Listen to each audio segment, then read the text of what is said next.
This shelter is set to open in 2018 and will provide care for 48 children, just a fraction of those who need it here in Texas. The need is overwhelming. Trafficking survivor Tony McKinley will work as a therapist for the Refuge when it opens. I can't tell you how many phone calls I get. I just got one a couple of days ago of a law enforcement asking me, what do you know that's open? What's available? Where can I take her? As the officer overseeing trafficking cases in Austin, Sergeant Kevin Covington often asks those same questions. There's different things that we can try, but outside of their having the refuge and put them on a plane and flying them back home to wherever they're from, there's no real good answer. Just how many children are trafficked here? A new study by the University of Texas puts the number at 79,000. It's a stunning number, considering that national estimates overall reach the tens of thousands. Regardless of the total, however, there's simply not enough beds, let alone treatment facilities for these incredibly wounded kids. And that can feed right into the cycle.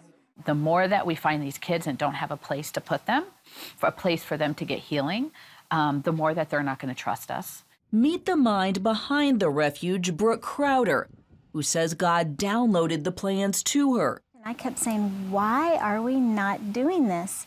And then it became, well, then why am I not doing this? Right now, Texas has just 20 or so beds for its thousands of survivors. It's hard to believe, but Crowder admits it's just an issue we don't really want to talk about. It's dark, it's hard to hear about. And even harder to do something about. It's a pretty complex response that is required. It's also quite costly.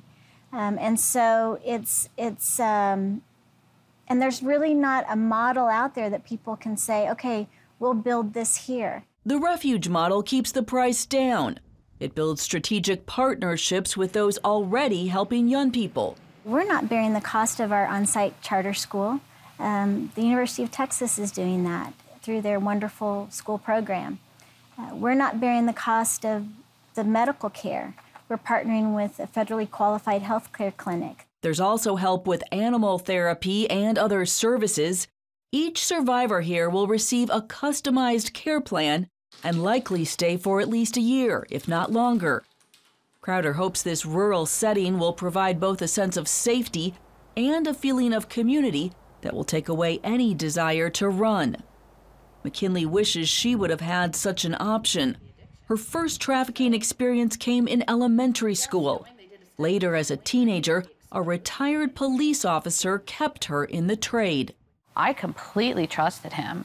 And I also desired a father figure so bad, that I didn't question anything, even though I was afraid. Both McKinley and Crowder hope the Refuge will give survivors the ability to relearn the very basics of human relationships.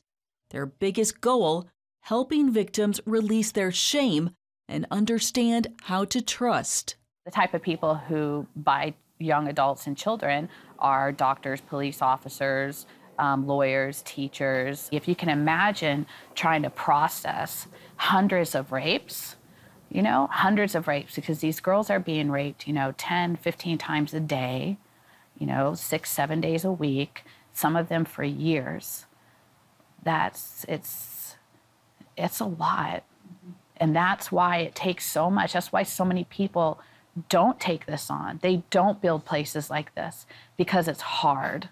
If the Refuge can get it right here, they would like to replicate this model in other cities in Texas and eventually in other states, providing care for the thousands of children who so desperately need it.